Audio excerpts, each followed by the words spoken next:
part of the big property boom that's ahead. 2024 is going to offer some amazing opportunity, both residential and commercial. But the biggest thing is, how can you be part of it and not miss out? Because literally the boom happened, if you think back, between 2021 and 2022 in a flash, right? And people picked up amazing properties in commercial in metro areas at about 8 or 9%, and they picked up amazing residential properties that was undervalued by about 20%. Then the market went crazy and everyone made lots and lots of money. Now 2024 is going to have that coming up. Why do I say that? Is because firstly, a lot of people are scared and they're sitting by the sidelines, so there's less buyers. Secondly, there's people who are just don't know what they're buying. They're overpaying for things and the water's just murky and they really have no direction. So they're mistakenly buying and those people are going to get burnt. So it means that you, with a strategy, the property guidance in place and a mentorship and a professional team surrounding you, you can go so much further and you can capitalize on those undervalued properties, probably that are being leased under market and also that have capital growth potential, right?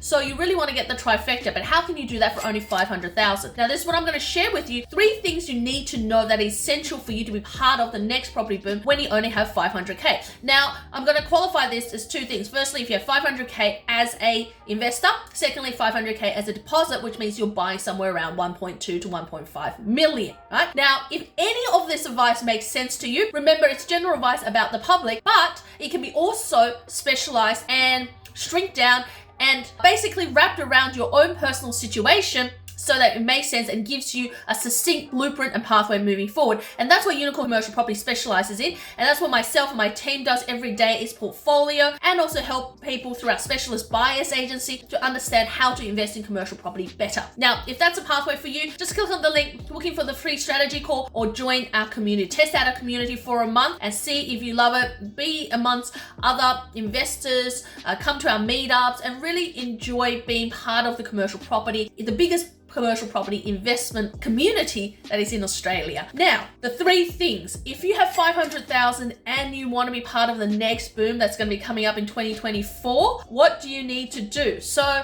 the number 1 thing is to have a location, right? Number 2 thing is to be able to make sure you invest in property that you can piggyback from one to the next one, right? You really need to make sure you've got that. So you'd want to test the property for that to make sure that enables you to do that. And number 3, you've got to make sure you've got your due diligence down pat, you've got that sorted and a team behind you so that you can get the deal really fast and actually process it and then be able to then close off on the deal, right? So, how do you do that with limited knowledge and limited capital with this market, a pool of different other investors and so much competition? And that's what I'm going to cover. So everyone does want to be part of the Australia boom when you're buying low and you're selling high, right? So if you are looking for that in industrial, that's really not going to happen. So where am I going to see the values are? It's going to be in office and retail spaces. That's where you can buy low and in the next 2 to 3 years, sell high, right? So if you're looking at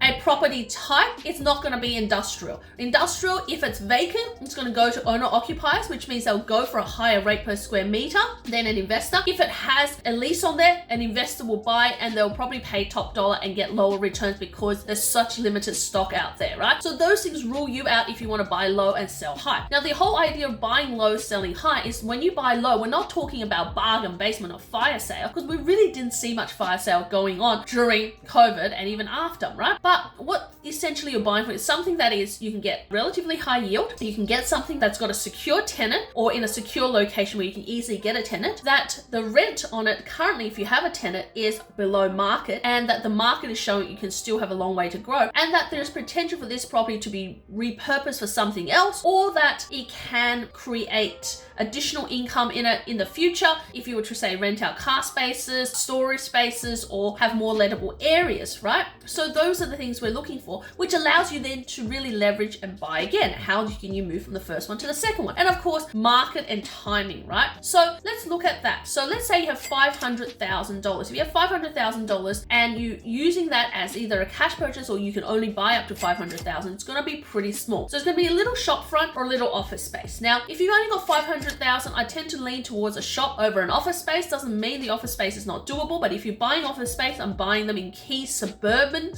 moment is the key, locations in around maybe Melbourne, maybe Adelaide, and certainly around areas in Sydney. Because in those metro areas, in the next 2 years, the cycle will change. You won't get much growth for the first 2 years, but after those 2 years, the cycle will change and you'll be able to go again. You'll be able to sell it at a higher price point. If you're going for retail, then you pretty much can go to most metro areas, right? Except certain areas are going to be a lot lower. The Gold Coast, the Sunshine Coast, your retails are going to be sitting sub 5%, so it's going to be much lower. And of course, Sydney as well. So, buying back into areas of South Australia, ACT and Melbourne, that's going to give you maybe up to about 6% yield for the actual property, right? So with that in mind, if you're in the $500,000 range, you want to buy a small property that is in a key location. Again, that tenant with a good lease will bypass you the next couple of years. Now, retail's probably is going to change before office, so they're probably another 12 months or so before the market starts to change and there's more demand for it. Therefore, would bring the prices up and also the rents up as well. So we just need a little bit of a respite in the interest rate for the actual tenants to get confidence, and then for you to actually start to be able to raise rents in the retail space, right? So it's a lot sooner than office spaces, right? Now, if you are then looking at leveraging your 500K to buy 1.2 to 1.5 million, what should you buy? Again, if you are looking at a property that is industrial, you're going to find that everything industrial have gone up by 20 to 40% in the last 2 to 3 years. And so you're paying peak of the market. You're really not going to get the benefit of investing in industrial because you're not going to get no returns and you're paying top of the dollar. You're going to be negative and you're not able to sell high in because you're not buying low enough. I would really suggest in this scenario, when you're in that 1.2 to 1.5, sometimes you can get freestanding buildings in around Melbourne and in around Adelaide. I would look at those areas. It's very unlikely you're going to get freestanding buildings at that price point in Sydney or ACT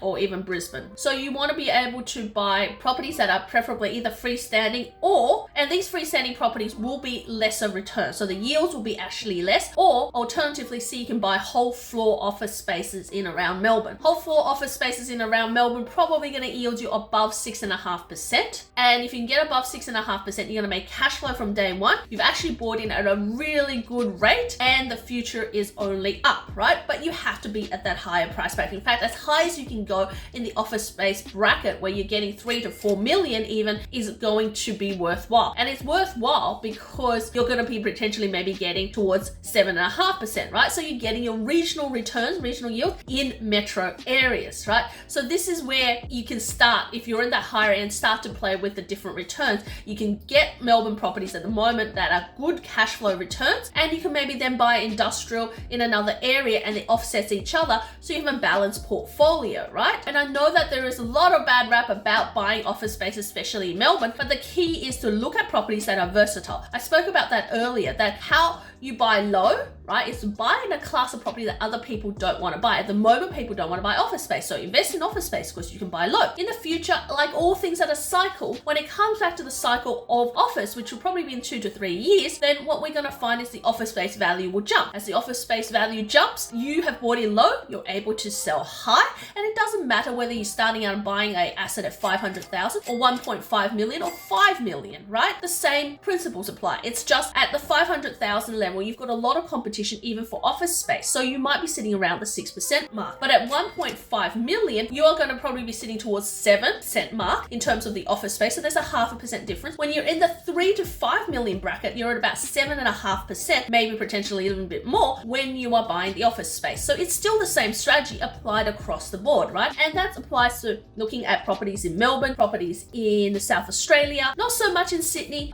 probably in areas of Brisbane as well. So you've got yourself a bit of a wide scope to look at different options, right? And as much as you may not want to buy office space, you've got to look at it as a cyclical thing to think, really, if my aim is to buy low and sell high, I need to go against the trend, buy other things and invest in other things that other people aren't investing in, and then looking to then later on sell as soon as the market turns, right? So if this information has been really helpful, giving you some tips, giving you some aha moments on how you should invest in commercial property, do click the link below, find out more about how you can join our community of commercial property investors for a very small amount, where you can enjoy fortnightly webinars with updated information, meetups, as well as our internal boot camps to keep you updated on how to invest in commercial property. But if you also want to personalize this into your own personal journey, get a blueprint on how to be successful through commercial property, make sure you're booking for a free strategy call, obligation free. So free strategy call, all you have to do is turn up to that strategy call and tell us your information and will personalize the strategies I've mapped out, not only in this YouTube video, but other YouTube videos on how to invest in commercial property with confidence and security. So